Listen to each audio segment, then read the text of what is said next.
So magandang hapon po sa ating lahat. Today of course we are celebrating a very special Sunday sa ating mga tatay. Ayan. Asan po yung mga tatay dito? Meron pa bang tatay na tira this morning?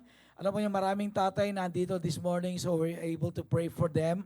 So ilan po yung tatay na nandito? Ayan. So I would like to greet every one of you a happy Father's Day. So kung tatay, kung katabi po natin tatay yan, i-greet natin ng Happy Father's Day. So today is your special day. Ano po, ito yung araw na talagang itinalaga sa lahat po ng mga tatay. And then of course, kung merong Mother's Day, meron din namang Father's Day because equally, the mother and the father, they should be recognized para po sa kanilang contribution sa ating lipunan. Ayan. So, siyempre, kung walang tatay, walang nanay. That's why God place a very high value on parents. That's why on the fifth commandment po, ano yung 10 commandments, one of this, yung fifth commandment talagang itinalaga talaga sa mga magulang. Ang sabi doon, honor thy father and thy mother. Okay. Alam po ba yun, napakalaki ng pagkapala na kapag tayo'y kumikilala sa ating mga magulang. It is the only promise among the 10 commandments that sabi niya, it's only commandment with a promise that if we will obey, sabi po ng Bible, haba ang ating mga buhay. Okay. So, ang sabi po ni Billy Graham ay ganito. A good father is one of the most unsung, unpraised, unnoticed, yet one of the most valuable assets in our society. Ang sabi po ni Billy Graham, yun daw pong mabuting tatay, sabihin natin maka-Diyos na tatay, is one of the most unsung, unpraised, unnoticed, and yet one of the most valuable assets in our society. So kanina po umagat nga ngayon, dumang kami dyan sa may simbahang malaki, at makikita mo yung napakalaking pagkakaiba. Between the celebration of Mother's Day at Father's Day. Kapag ka po Mother's Day, kita mo nakapila yung mga tao doon, bumibili ng mga bulaklak. Pero kapag ka Father's Day, it's just like an ordinary day. Bakit? Kasi kumbaga, para bagang mas kinikilala ng marami sa atin yung pong contribution ng mga nanay. Para lang po ba ninyo, ang mga tatay, they are equally important at sila po equally na dapat po ay medyo maano po natin sila na sila ay ating ma-recognize. Okay? Sabi niya, a good father is one of the most unsung, unpraised, unnoticed, and yet one of the most valuable assets in our society. Sino po dito yung buhay pa yung tatay? Ay, buhay pa yung mga tatay. Yan, mapalad kayo, no? Kasi po ako, wala na pong tatay ko, namatay na siya, as well as my mother. Pero I have very fond memories of my father. But when we speak the word father, kapag ka sinabi natin yung katagang father, alam mo yung many people doesn't have very good, sabihin natin, pagka sinabing mga father, mga tatay, meron po silang mga hindi magagandang karanasan. That's why not many people actually celebrates Father's Day. Bakit? Sabi na, what is there to be celebrated about Father's Day? Ano ba? How can I appreciate my father? Parang gano'n na parang tingin nila, yung tatay nila is not worthy of the recognition na dapat. Pero ano po niyo, sabi po ng fifth commandment, sabi sa Exodus chapter 20 verse 12 ay ganito, honor your father and mother so that you may live long in the land that the Lord your God is giving you. Binigyan ng pahalaga ng Diyos yung pagpaparangal. Binigyan ng Diyos yung yung honoring our father and our mother. Not only our mothers, but our fathers as well. So, kailangan po, both of them, either mother or father, equally dapat po ginagalang natin yan. Now, the Bible doesn't say na honor your father if they are good. So, alam po nyo, hindi ko alam how you look at your father. Hindi ko alam kung kapag ka narinig yung salitang father, maybe there are some painful memories that comes into your mind.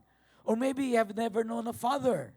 Meron po kong kausap, sabi niya, hindi mo po nakita ang tatay ko.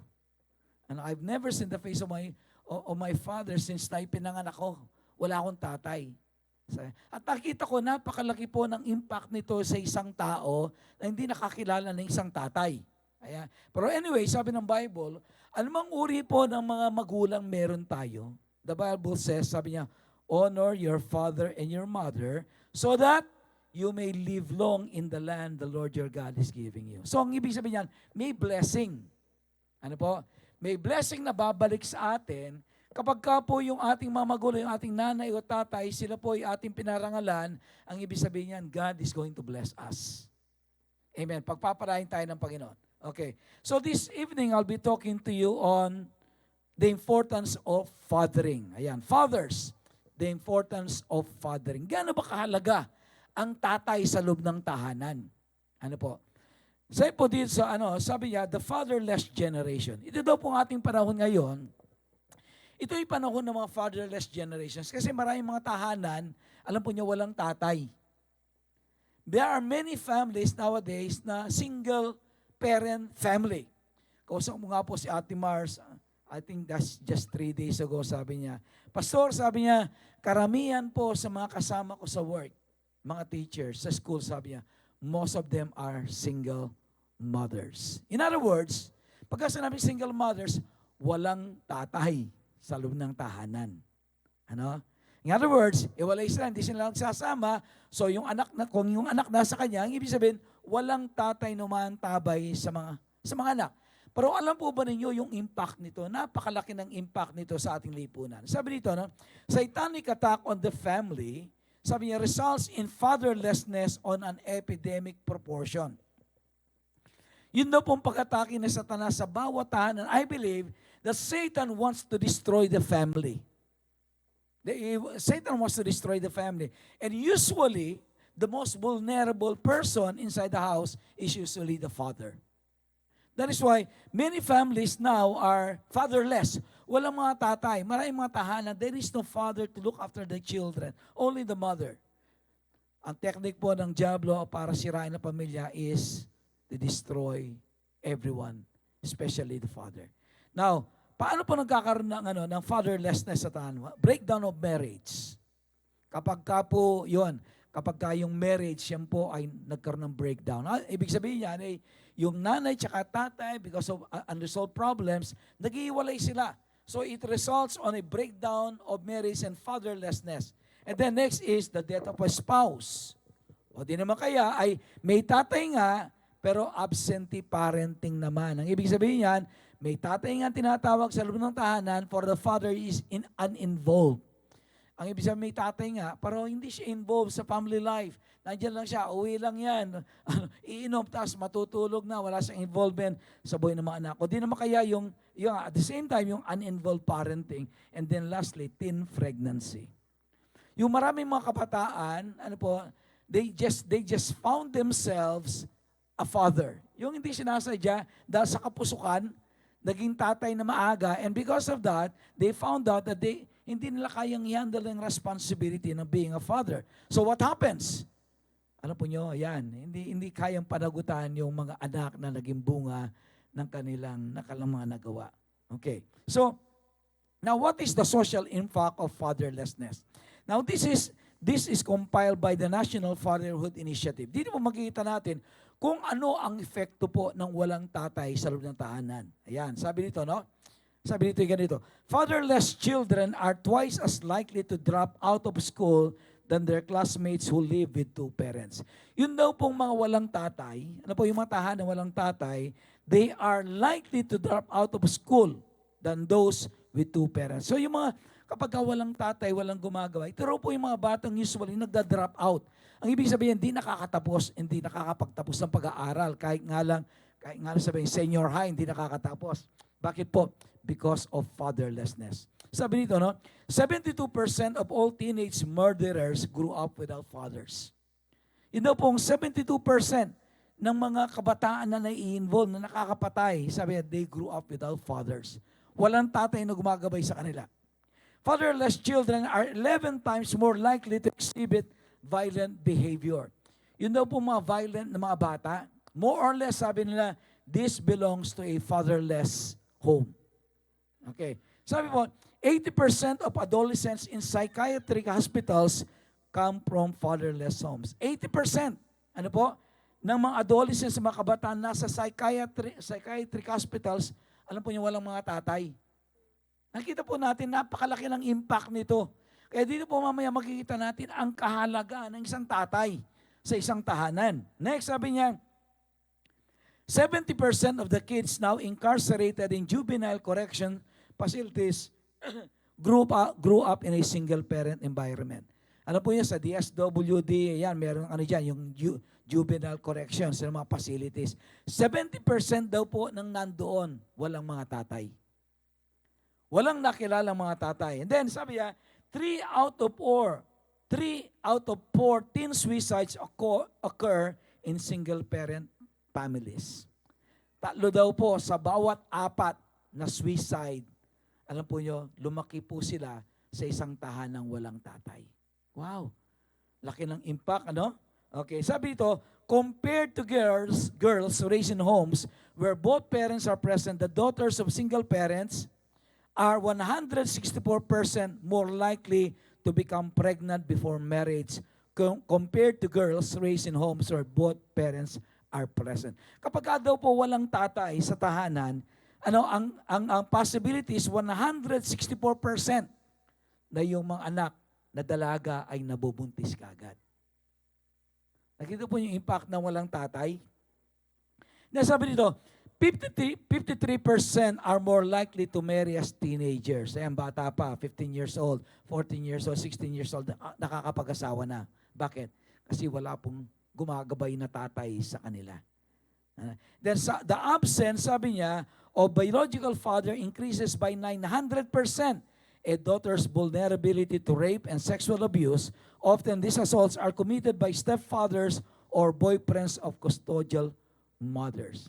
Alam mo ba yun, 900% daw po na yung mga kababaihan ay sila po inaabuso. Bakit?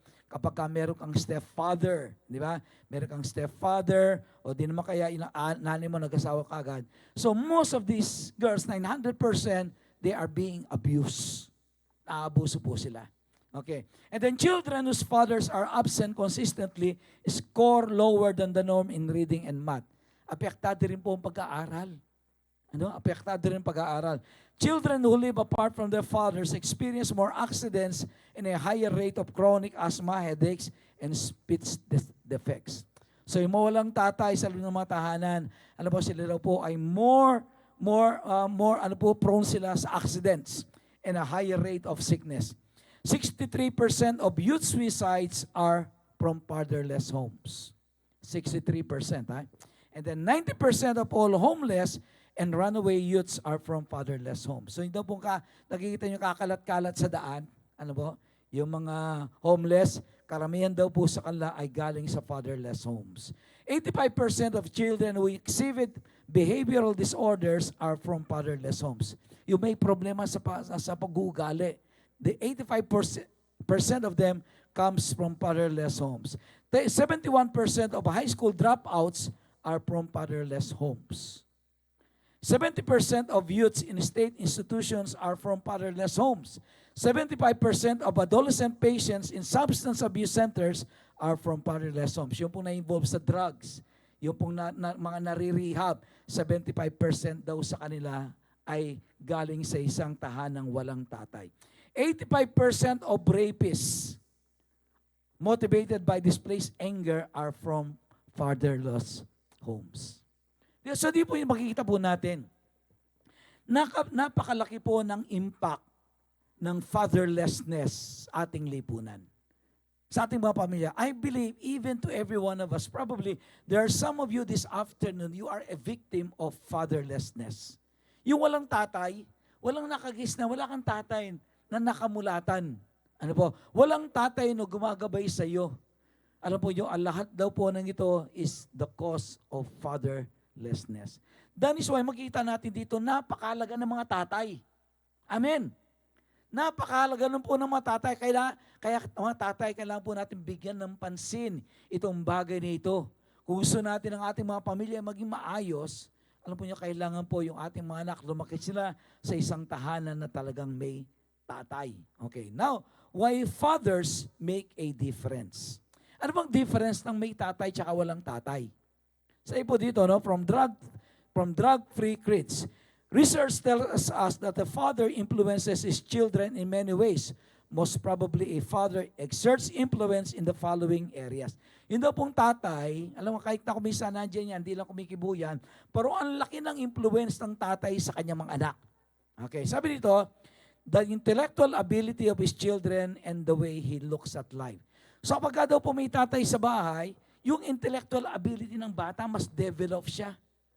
Ang ibig sabihin, para bagang mas matalino yung mga anak na lumaki sa isang tahanang may tatay tsaka may nanay. And also the way he looks at life. Yung pananaw niya sa buhay. Kapag kakompleto ang pamilya, iba ang pananaw ng mga anak sa buhay. Ano po?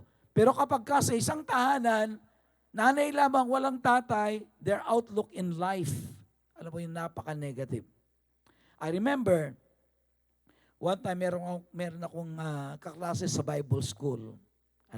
And he grew up in a family na walang tatay. Alam po niyo yung longing niya. Nung mag-graduate kami, sabi niya, Pastor, sabi niya, inahanap ko yung tatay ko, kanya. Hahanapin ko siya. He took a lot of efforts to find his father. Talagang parang hindi na kompleto yung kanyang pagkatao hanggat hindi niya nakita yung tatay niya. Sino ba tatay ko? Saan ako nanggaling? Ano yung tsura ng tatay ko? And so on and so forth. Alam po niyo, napakalaki ng impact sa kanya. Sabi niya, the behavior of his children will model. So yung gali daw po ng mga anak, yung gali ng mga anak, alam po niyo, naapektuhan din kapag walang tatay. Ang tatay kasi, sa po yung symbol of authority sa loob ng bahay. Kasi ng nanay, masyadong mabait ang nanay eh. Di bang nanay kasi, kapag kaya, okay. Pero kapag may tatay sa bahay, kapag sila, hindi. Pagka pinairan ng tatay yung kanyang malaking boss, hindi. Wala na. Tapos na yung usapan. Pero kay nanay, kapag sinanay lang kausap, wala. Minsan si nanay, kaya po pinabalugbog na nemo. Pero kapag may tatay, because the father is the symbol of authority inside the home. Kaya sabi niya, the behavior is children will model. And then the occupational choices is children will make. Yun daw pong choices ng occupation ng mga anak, kumisa sinusundan yung tatay. Kapag yung tatay, doktor, kita mo yung lahat ng mga anak, nagiging doktor. Pagka yung tatay, engineer, yung sila nagiging engineer sila. Kapag attorney, buong pamilya na lahat mga attorney, di ba? So they follow the choices, the occupational choices of their fathers. Hindi kapag politiko, kita mo lahat sila politiko. Hindi kita po natin mga politika natin, yung mga nasa politika natin ngayon. Di ba? Pamilya sila. Hindi ba? Pamilya sila. And then the ways his children will behave towards their offspring. Kung paano po silang makipag-ugnayan sa kanyang sariling pamilya, usually that is because of the influence of the father. Kapag ang tatay mo, alam po yung tatay ko mabuting tao, walang bisyo. Walang bisyo yung tatay ko, hindi umiinom, hindi naninigarilyo, hindi nang bababae. At tanging bisyo ng tatay ko, alam po nyo, dyaryo. Ayan. So pagka nakita ko niya, nagbabasa ng dyaryo, yun lang siya maghapon nagbabasa ng dyaryo, cover to cover. Yung Manila Bulletin pa niya binabasa, ang kapal ng Manila Bulletin. Tsaka yung boxing. I remember during the time my father hindi niyo alam to, kayong mga bata, si Navarrete. Sino ang nakakaalam sa iyo yung boxing, yung magaling na boxinger na si Navarrete? Champion din yun no? So every time merong laban si Navarrete, wala pa na si Pacquiao Nakita kong tatay yan, talagang suntok-suntok pa yan. Abang nanonood ng TV, suntok siya. But besides that, alam mo, wala akong nakita ang vision ng tatay ko. Kaya ako po ay lumaki ako na hindi rin ako nagbisyo. Bagamat nasubukan ko. Kasi isang araw, nung pagka-graduate ko sa high school, magka-college na ako, first day of school, alam mo, wala pa akong kaibigan, wala pa akong kilala sa school, so meron ako nakatabi. Sabi niya, Brad, mamaya, sama ka sa akin pagkatapos ng klase natin. Gusto ko magkaroon ng kaibigan. Sige ka ako. Pagkatapos ng klase namin, sinama niya ako. Ano po niya, diyan po sa likod po ng munisipyo. Alam yung munisipyo diyan sa Angeles, sa tapat ng Holy. Sa likod po noon, yung street doon, may maliit na tindahan. So, pinainom niya ako ng soft drinks na merong kalamansi. Alam po niya, lasing ako. Nakakalasing pala yung Mirinda. Kaya lang yung Mirinda, meron palang lapad. Ano yung lipad? Lapad o bilog? Bilog. May bilog. Tawag doon, bilog Ano po yung yun ang first time kong uminom. Hindi ko alam kung ano yung dinudulo ng inom sa tao. So nung una, okay lang ako. namumula yung buong mukha ko, yung mga tenga ko. Pagtayo ko, ba? Iba na. Pasuray-suray na ako. Pag ganyan-ganyan yung lakad ko. So, hindi ko na kayang umuwi. Inatid niya ako sa bahay.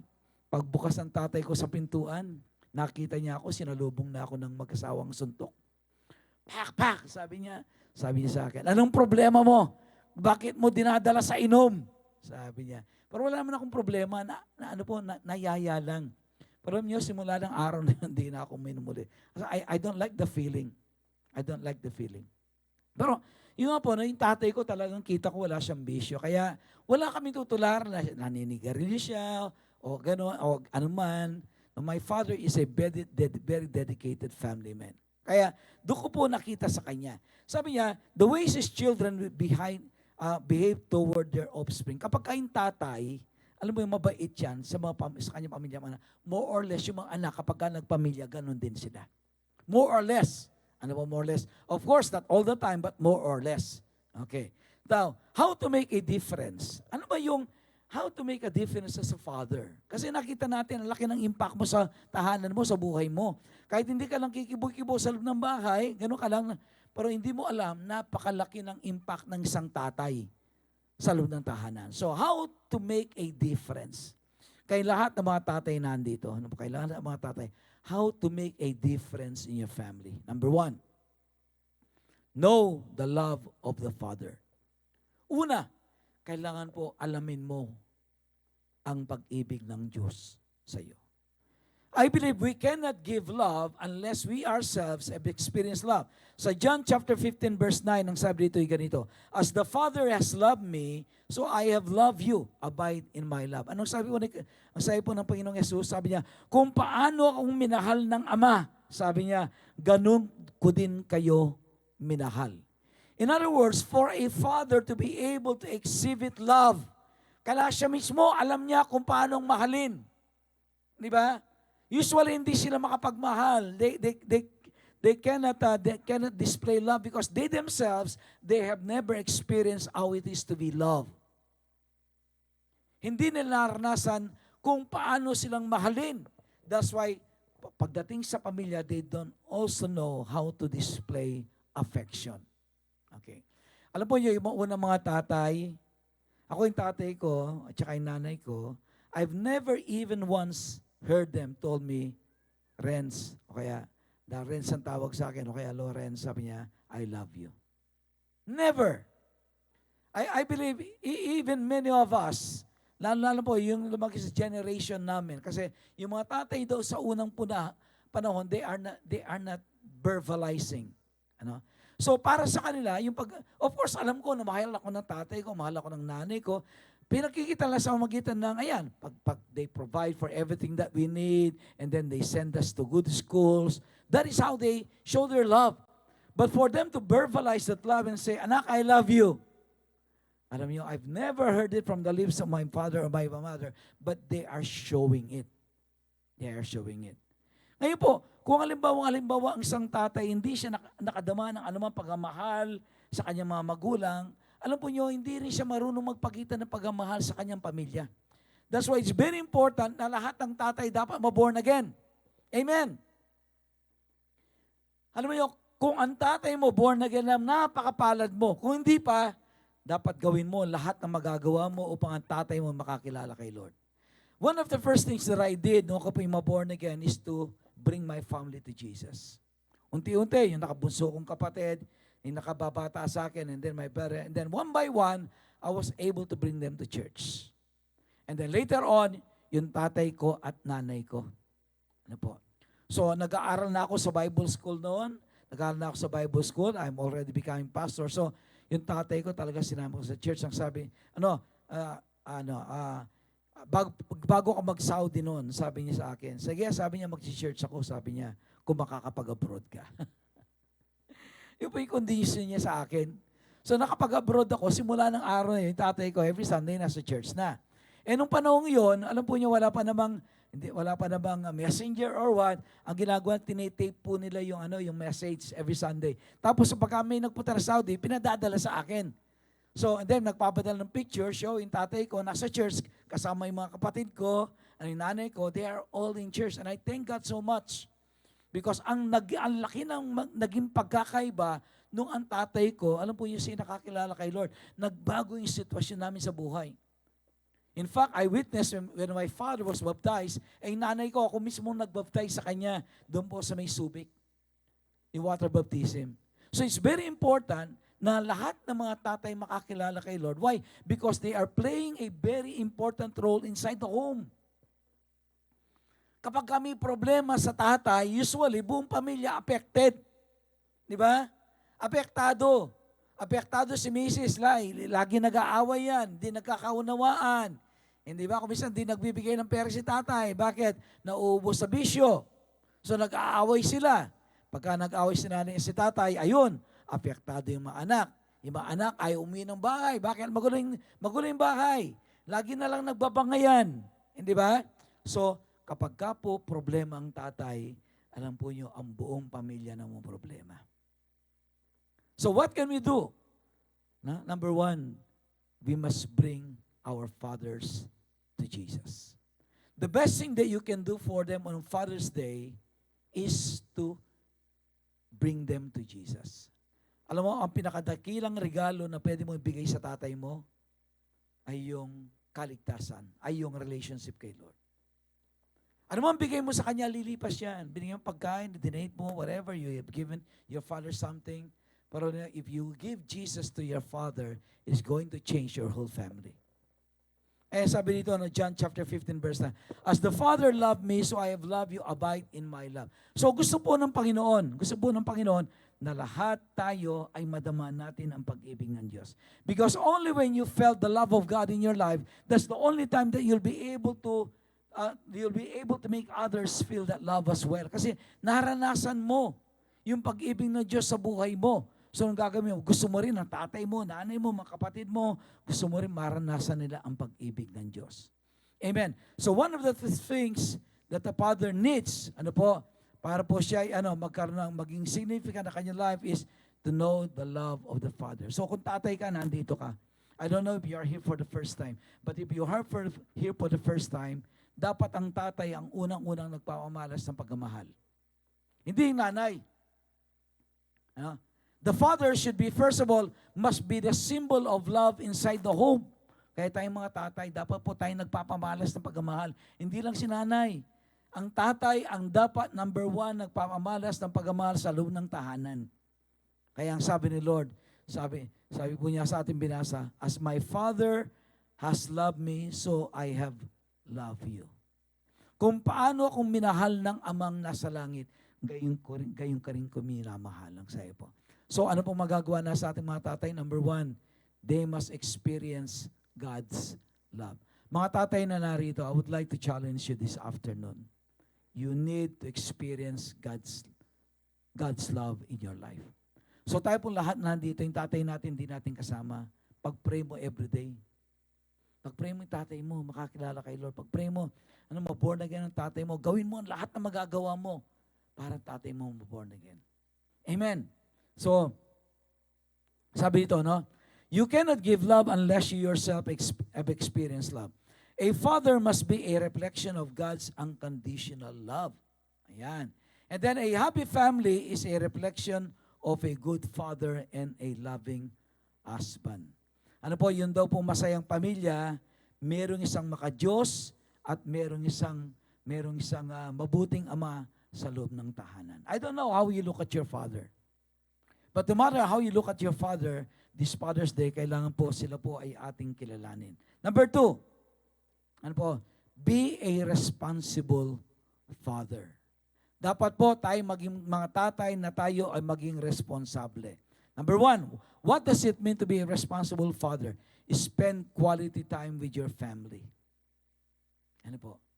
Spend quality time with your family. Be involved in your children's life and establish a close relationship with them. Maraming mga tatay ngayon, alam po niyo, walang relasyon sa mga anak. Nagbibigay lang ng pera yan. Pamatrikula, pambaon, pagkain, but they don't have that quality time and relationship with their children. More than anything else, alam po niyo, kailangan ng mga anak natin yung time. Yung time, kailangan. So sabi nito, spend quality time with your family. Mga tatay na nandito, are you spending quality time with your family? Instead na tayo po ay nasa ating mga barkada, kumpare o kung saan-saan, spend time with your family. Bakit po? Kasi po, napakalaki po ng impact niyan kapag kayong mga tatay nagbibigay ng oras sa kanilang mga pamilya. And you must be involved in your children's life. Ako po, sa aking mga anak, I made sure that I am always there in every milestone of their life. Ang ibig sabihin niyan, lahat po ng mga season ng life nila, gusto ko nandun ako. Kapag ka merong activity sa school yan, gusto ko nandun ako. Ha? Kapag ka merong anumang gagawin sa langit, gusto ko nandun ako. Si Jonathan, yung anak ko po lalaki, grade 6 pa lang yan, tinuro ko na mag-drive. Dinadala ko siya sa expressway. Sige, mag-practice ka ako. Because I want to teach him myself. Gusto ko sa akin manggaling. Ano man ang alam niya, ano man ang skill niya, gusto ko sa akin ang galing. Okay, so I give time. Ano po? I'm involved in the life of my children. So kailangan po, tayong mga tatay, you should establish a close relationship with your children. At tayo namang mga anak, ganyan din naman. Establish a close relationship with your father. Okay. Meron silang tinatawag na absentee fathering. Now, what is absentee fathering? An absent father is defined as the one who can or doesn't want to be involved with their child. This absence leaves deep wounds and an emotional vacuum in the child that can affect them for the rest of their life. Yung pong absentee fathering, may tatay ka nga, pero parang wala ka rin tatay. Hindi mga kayo nakikita, na hindi ka man kinakausap, hindi ka man tatang, anak, may problema ka ba? Anak, kapag may problema ka, sabihin mo sa akin, ha? Huwag ka mahiya, ha? Alam po yung tawag po dyan, absentee parenting. Maring umuwi siya every week, once a week, sa bahay, kasi nagtatrabaho sa Manila, saan man. Pero kapag ka nasa bahay, kahit na once a week lang umuwi yan, wala pang conversation between the wife and between the father and the children. So dapat po, talagang very vocal tayo sa ating mga anak. Kailangan kausapin. Sabi niya, growing up without a father can be one of the most painful and traumatic experiences, as often the individual can struggle with feelings of low self-esteem, unworthiness, and identity issues and self-love. So kapag ka daw po absentee father ka sa iyong mga anak, yung mga anak mo, magkakaroon sila ng painful at saka traumatic experiences. They struggle with low self-esteem, unworthiness, and identity issues. Kaya pito po ninyo, napakalaki po ng impact ng tatay sa loob ng tahanan. Akala natin, wala, pero ang laki po ng impact, sabihin ko sa inyo, ng mga tatay. Sabi dito, studies on a father's influence on his child's pro-social behavior reveals that even in high-crime neighborhoods, well over 90% of children from safe, stable, two-parent homes do not become delinquents. Kaya nakatira kayo sa squatter area, kahit nasa lugar nyo maraming salbahe, alam mo yung anak nyo, hindi sila magiging delinquent. Hindi sila magiging delinquent. Bakit? Kasi merong tatay na kaantabay sa kanila. So it means to say, it is not just the environment, but it is the presence of a father. It is the presence of a father that is important. Then, children with an involved father are more intellectually advanced than those who only have regular contact with their mother.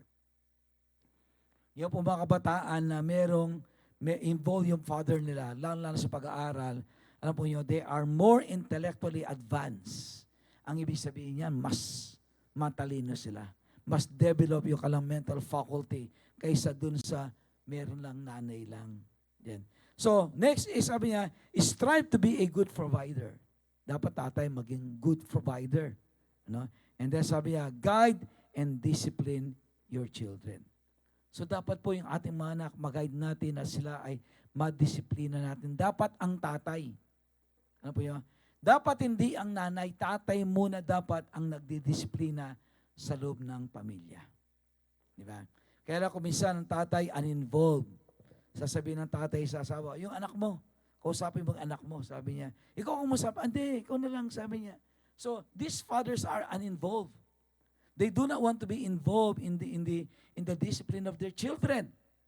Ano po? Kaya tuloy kung minsan na nangyayari sa loob ng tahanan, alam mo yung tatay, parang ang bait-bait niya. Kasi nga, hindi nagtutwid yung anak para si tatay, Superman, si nanay, kontrabida. So sa loob ng bahay, kapag gano'n, merong bida at saka kontrabida. Usually yung tatay, yun ang bida. Yung nanay, kontrabida. Kasi si nanay, siya yung katak ng katak. Di ba? Si nanay, siya yung bawal ng bawal. Si tatay, walang ginagawa. Kaya anong dating? Parang si tatay ang bait. Si nanay, mabagsik. Pero sa totoo lang, alam po nyo, nanay, talagang ginagawa niya yung nararapat. So sabi niya, guide and discipline your children. Number 3, be a role model. Ayan. Genesis chapter 7 verse 1. The Lord said to Noah, go into the ark, you and your whole family, because I have found you righteous in this generation. Pangatlo po, kailangan maging modelo tayo sa ating mga anak na dapat pwede na lang pamarisan. Be a role model. So in other words, ang ibig sabihin, kapag katatay ka, mag-ingat ka. Hindi ba? Mag-ingat ka sa pagsasalita mo, mag-ingat ka sa ugali mo. Why? Because merong nagmamasid at merong nakatingin sa iyo. Kayo po, yung po namin si Cody, that's 2.5 years old, about to be 3 years old this coming October. Lahat ng ginagawa ko, ano po yung ginagaya niya? Lahat na sinasabi ko, minsan ginagaya niya. Ang bilis pa niya mag-pick up. Minsan mo lang sabihin sa kanya, alam na niya. Kaya, kailangan hindi pwedeng padalos-dalos, kailangan ingat. Bakit? Kasi merong nakatingin sa yung little guy. So you must be a role model. Tignan po natin si Noe dito. Sabi niya, because I found you righteous in this generation. Si Noe, nagtagpuan ng Diyos na matuwid sa kanyang generation. In other words, kahit maraming mga bad influence sa paligid, si Noah, ay alam po niya, napanatili po niya yung kanyang katwiran at yung kanyang kabanalan. Nang dahil doon, napansin ng Diyos ang buhay ni Noe, meron pa palang natitira. Kasi during the time, during the flood, alam po niyo, lahat ng tao nagpakasama. Ang sabi ng Bible, there is none righteous. Pero meron palang na isang natira, and that is Noah. And because of that, si Noah ay, alam po niyo, iniligtas ng Diyos kasama ng kanyang 3 anak on a wicked generation and provided an excellent example of working hard and obedience to God. So ipinakita po, in-example po, pinamalas po ni Noe kung paanong maglingkod at kumilala sa Diyos. Kaya po napakahalaga na ang bawat tatay ay tayo maging modelo sa katwiran. Amen. Sabi natin sa ating mga anak, gawin mo yung sinasabi ko, wag mong gawin yung ginagawa ko. Di ba usually ganon? Do what I say, do not do what I do. Pero hindi po pwede. Natin sa gusto, gagayahin natin yung ating mga anak. Di ba? Kailangan sobrang ingat po tayo. Bakit? May nakatingin sa atin, especially if your children are growing up. Because of his faith, he saved his sons and their families from perishing in the flood. Dahil po, si Noe ay, he is a good example among his family. Alam po niya, buong sambayan niya naligtas at mula sa kanilang angkan, alam po niya, kumalat ang mga tao sa buong mundo sa magitan po ng kanilang angkan. So what do we see here? Ano po nakikita natin dito? Kailangan po tayo ay maging masunurin. Na tayo ay maging modelo. Ano po maging modelo sa mga tao? So, okay. Ngayon, sabi niya, how to honor your father? Paano natin i-honor ang ating mga father? Today is Father's Day. How will you celebrate Father's Day today? Sa marami sa inyo, uwi lang kayo. Father's Day is just another Sunday. Pero alam nyo, I would like to suggest this afternoon how to celebrate Father's Day. Number 1, ano po? How to honor your father. Love them for who they are. Pastor, ang tatay ko, batugan. Tatay ko, pastor, tatay ko, walang kwenta. But it doesn't matter. The Bible says, anuman ang pagtingin mo sa iyong tatay, love them for who they are. Amen. Alam ko marami sa inyo, meron kayong mga tampo sa mga tatay nyo. Di ba? Hindi maganda ang pagtingin nyo sa inyong mga tatay. But nevertheless, the Bible says, we should love them for who they are. There is no such thing as a perfect father. Walang perfect father. Kasi Pastor Lawrence po, hindi po ako perfect. There is no such thing as a perfect father. But this Father's Day, one thing we can do for them is number one is to love them for who they are. Huwag mo na sabihin, mamaya pagkagigit mo yung tatay mo, na sabihin sa kanya, Tay, kahit na wala kang kwentang tatay, gusto ko malaman mo, mahal pa rin kita. No, huwag mo na sabihin yun. Hindi ba? Tay, kahit nagalit ako sa iyo, kahit galit ako sa iyo, gusto ko malaman mo, mahal pa rin kita. Let your father know that you love them. Let your father know that you accept them. Of course, they are not perfect. Maraming kakulangan yan. Di ba? Maraming kahinaan yan. But the Bible says, love them for who they are. Kung ano sila, tanggapin nyo sila. Kung ano man mga kapintasan nila, tanggapin nyo sila. Tatay mo yan. Hindi mo kayang palitan ng tatay tsaka o nanay. Ano? Okay, love them for who they are. So itong Father's Day, mamaya pag-uwi nyo. Ano? Have you ever greet your father, or have you ever told your father, I love you? Kung hindi pa, mamaya pag-uwi mo, lapitan mo si tatay, Tay, Happy Father's Day. I love you. Saka mo halikan. Ano kaya magiging reaction ni tatay? Sabihin ni tatay sa'yo, okay ka mo, halika malagnat. Are you okay? Because why? Hindi nasanay. Hindi nasanay. Alam po nyo, ako sabi ko dahil nga hindi namin narinig yung word I love you sa aming mga tatay, sa nanay, so parang najijahi kami na sabihin din yun sa kanila. Pero alam po nyo, sa mga anak ko, binago ko yun. As my children is growing up, I always tell them, anak, I love you, I love you, I love you. That's why mga anak ko, alam po yung sa Ate Grace, si Kuya Tani, tsaka si Joy, ang dali lang bitawan yung salitang I love you. Dad, I love you. Bakit? Kasi iminulat namin sa kanila, bata pa sila, it is okay to say I love you. Amen. So mamayang Father's Day, no? Pag-uwi niyo mamaya. Pag-uwi niyo mamaya. Punta niyo si tatay. Marami nga mga tatay, they don't even know today's Father's Day. And they have never experienced celebrating Father's Day. Ano po yun? Maraming mga tatay, they don't even know that there's Father's Day. So this time, ay maging iba. Pag-uwi mamaya, kapag dala mo kahit na hamburger lang si tatay. Tay, Happy Father's Day. Tay, pinagdalak ng hamburger. Tay, gusto kong malaman mo, mahal kita.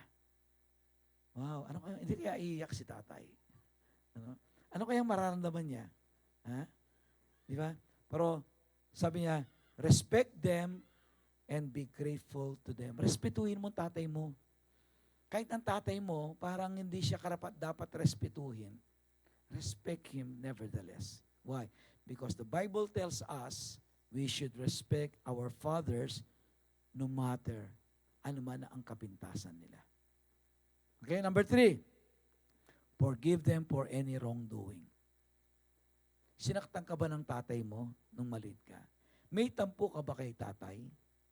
Alam mo, today's Father's Day, it's time for you to reconcile with your father. Patawarin mo na si tatang. Patawarin mo na si tatay. Kung halimbawa noon nasaktan ka niya, nang gusto, nasiyan mo kanya, o meron siyang ginawang hindi tama sa iyo. Or probably even, kung minsan may mga tatay, minumolest niya yung mga anak. You cannot forgive your father for that. But I tell you this Father's Day, patawarin mo na. Patawarin mo na. And learn to forget. Why? Kasi sabi ng Bible, kailangan po matuto tayong magpatawad. Amen. To many people, the word father itself brings a lot of bad memories. Ano ba yun? Ang dami kong nakausap ng mga young people natin, sinusumpa nila ang mga tatay nila. There is even one of our young people na sabi niya, Pastor, sabi niya, pagka nagkaroon akong pagkakataon, papatayin kong tatay ko. This is true. Sabi niya, pagka nagkaroon akong pagkakataon, papatayin ko yung tatay ko. My God. Ano po? But alam po nyo, anuman ang tampo, anuman ang nagawa sa inyo ni tatay, this Father's Day, learn how to forgive. Kung paano tayong pinatawad ng Diyos, in the very same way, dapat matuto tayong magpatawad sa kanila. Kung merong nagawang hindi maganda si tatay sa iyo, sabi mo sa tay, pinatawad na kita. And sometimes the hardest thing to do is to forgive. Amen? Lalong-lalo na kapag laman mo, kapag mahal mo sa buhay, ang hirap patawarin. Nevertheless, kaibigan, o sino ka man this afternoon, pag-uwi mamaya. Kung nakakulong ang iyong tatay sa iyong dibdib, na may buhi, may galit sa kanya, palayain mo na siya ngayon. Mamaya, Father's Day, pag-uwi mo, the best way to celebrate Father's Day is go to your father and say, Tay, I forgive you. And Tay, gusto malaman mo, mahal kita. And you will begin to see miracles happening in your life. Amen. Number 4, be an achiever. Study well, work hard. How do you honor your father? Pagbutihin mo yung pag-aaral mo. Huwag kang bulakbol. Huwag kang mag-cutting classes. Kailangan pagka pinakita mo yung mga grades mo kay tatay, puro 99. Di ba? That is how to honor your father, by studying hard for them. Because just imagine, naghahanap buhay sila, nagbabalat ng buto, tapos ikaw pinababayaan mo lang pag-aaral mo. Di ba? Hindi ka pumapasok sa school. Naalala ko, kami magkakapatid noon, yung isa kong kapatid, alam po nyo, bibigyan siya ng baon. Naka-uniform siya, aalis ng bahay.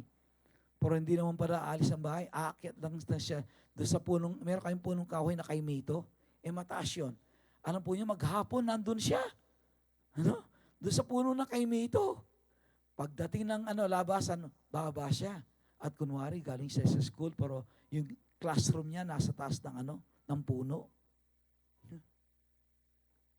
Bakit? Kasi madalas sa atin, yan ang gawa natin. So be an achiever. Study well, work hard.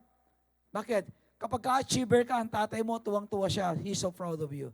And then, number 5, sabi niya, live a righteous life. Live a righteous life. Maging matuwid ka sa harapan ng Diyos. Hindi yung kapag kasalbay ka, sasabihin ng mga kapitbahay nyo, kanino anak yan? Tinuturuan ba yun ng tatay niya? Ano pa ng tatay niyan? Mukhang hindi siya tinuturuan. Hindi ba? Pero pagka mabait kang bata, sabi ng mga kapitbahay, sinong tatay niyan? Ang bait ng batang ito, siguro ang bait ng tatay. Hindi ba?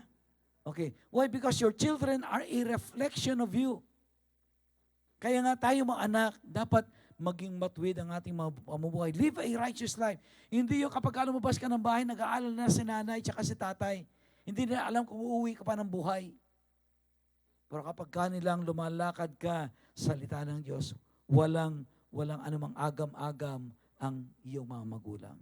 And then number 6, pray for them. Panalangin mo ang tatay mo. Habang natutulog si tatay, lay hands mo siya. Lord, in Jesus' name, pinag-pray ko si tatay. Lord, pagpalain mo siya. Lord, nawa siya makakilala sa iyo, mapagtagumpayan niya lahat ng kanyang bisyo sa buhay, maging responsable siyang ama. Pray for your father. And the best thing is, after praying for them, you bring them to church. You bring them to church. I believe the greatest thing that you can do for your father is to bring them to Jesus.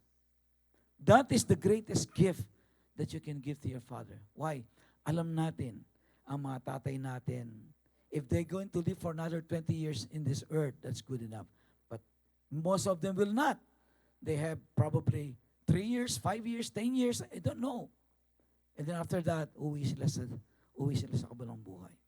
Now, could you imagine your father, na siya'y mawala sa ibabaw ng mundong ito na hindi nakakilala kay Lord, hindi na born again. Bakit? Sapagkat isang lugar ang tiyak na patutunguhan niya at yun ay walang iba kundi yung dako ng kapahamakan. I cannot imagine myself seeing my father for eternity ko nasa langit, pero yung tatay ko, yung nanay ko, mga kapatid ko, nasa impyerno sila. This Father's Day, the greatest gift that you can give to your father is Jesus Christ. Amen. Si Kristo po ang pinakamagandang regalo na pwede yung ibigay sa tatay niyo mamaya. Alam ko mahirap, pero you can to begin to share to your father. Tay, gusto kong malaman mo, mahal ka ni Jesus. Tay, gusto kitang pag-pray. It's not going to be easy. But God is going to give us the boldness. Pag-uwi sa bahay, pag-pray mo si tatay. Tay, kailangan mo si Jesus sa life mo. Gusto ko siyang tanggapin mo sa iyong puso bilang Panginoon mo sa iyong tagapagligtas. Tay, pwede ka sumunod sa prayer na to. And then pray for your father. And you will begin to see miracles after miracles happening in your family. Alam po nyo, meron akong pinasyalan na yung kasama kong pastor na matay yung tatay niya kagabi. As we were talking, sabi niya, napansin ko, ang ganda ng bahay nila, 3-story, Ang 3-story. Then sabi niya sa akin, Pastor, sabi niya, ngayon na lang yan, sabi niya, noong pastor, lumaki kami sa isang bahay na typical na gawa sa kahoy, tapos sila magkakapatid, sama-sama sila lang doon, isang kwarto lang. At ang tingin sa kanila ng mga kapitbahay nila, ay, puro mahirap sila. Napakahirap ng pamilyang ito. And then, testimony niya sa akin ito. Pero pastor, sabi niya, simula nung na-born again kaming lahat, sabi niya, gumanda ang buhay namin. Isang kapatid niya, meron silang school San Fernando. Po nyo, milyonaryo na sila. Lahat sila nanggaling sa isang pamilyang dukha. Parang sabi niya sa akin, ay ganito, gustong-gusto ko sinabi niya, Pastor, simula nang ang pamilya namin na born, kasi sila lahat born again. Simula nang na-born again ang family namin, Pastor, nagkaroon ng transformation sa buong buhay namin. In other words, lahat sila magkakapatid, galing sa wala, pinagpala silang lahat ng Diyos. Bakit? Because all of them came to know Jesus Christ as their Lord and Savior. Mga magulang, mga kapatid, as we celebrate Father's Day today, alam mo yun, the best thing that you can do to your father is to bring him to church and allow him to accept Jesus Christ as his Lord and Savior. Pagka ang tatay mo nakakilala na kay Lord, alam mo yung marami mong problema sa bahay, mawawala yan. Aminin nyo man o hindi, alam ko, marami sa inyong narito, si tatay problema sa bahay. Diba? And you cannot change your father. Only God can. Ano ang pwede mong gawin? Dalhin mo siya sa church. Dalhin mo siya sa church. At pagkatapos doon, ayaan mo na makilala niya ang Panginoong Yesus sa kanyang puso bilang Panginoon at sariling tagapagligtas. Because it is only Jesus who can change us. It is only Jesus. Kami pong pamilya namin, nung di pa kayo born again, laki ng problema ng pamilya namin. Baon kami sa utang. Baon kami sa utang. Parang po nyo, nung isa-isa kami na born again, ngayon ang gaganda na ng buhay ng mga kapatid ko. Most of them are in Australia. Karamihan sa kanila sa Australia, maganda yung mga buhay nila doon. Simula nung nakakilala kami kay Kristo bilang Panginoon na sila tagapagligtas. John chapter 10 verse 10, sabi niya ganito, I have come that you might have life and that you might have it more abundantly. Naparito ako upang bigyan ko kayo ng buhay, isang buhay na ganap at kasiyasiya. And that is exactly what God wants to do to your families, to your fathers, to your children. Yung maranasan ninyo yung pagpapala ng Diyos sa iyong mga buhay. If we will only surrender our lives to Jesus, then you will begin to see your life being transformed, your family being transformed, your financial life being transformed. Bakit? Because when Jesus comes into our lives, He changes everything. Amen. Sandali pong ito, pwede pong lahat ng mga tatay na nandito, pwede po pong tumayo. Lahat ng mga tatay na nandito. Kanina umaga po, maraming mga tatay ating naipag-pray. So this evening, meron pang ilang mga tatay. Pwede po ba kayong anyayahan na lumapit po dito sa harapan? Ayan. So that we can pray for you.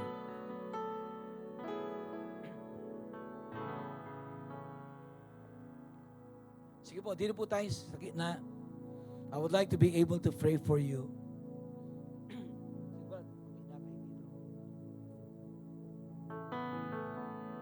Hallelujah. Pwede po natin palakpakan yung lahat ng mga tatay na nandito sa harapan.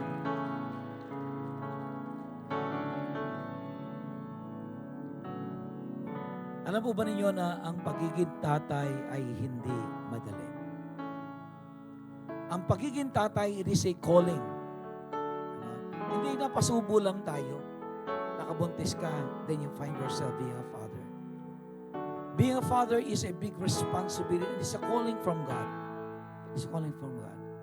And we cannot be good fathers unless na si Jesus Christ ang nananahan sa ating mga puso. It is impossible for us to become a godly father unless si Kristo na sa ating mga puso. Alam po niyo, tinawag kayo ng Panginoon na tayo ay maging mga tatay, magkaroon tayo ng mga pamilya. It is my prayer to you this evening na kayo pagpalain ng Diyos, maging matagumpay sa pagpapamilya, maging matagumpay sa maraming bahagi ng iyong buhay. Many times, para bagang sinasabi natin, isa ba ako mabuting ama? Sometimes we doubt ourselves. The way we look at ourselves ay sinasabi natin, Lord, parang hindi ako naging mabuting ama sa aking mga anak. Diba? Minsan meron tayong mga nagawang pinagsisisihan natin. Minsan babalikan natin yung pagkapamilya natin, Lord, ang laki ng pagkukulang ko sa aking mga anak. But it is not yet too late.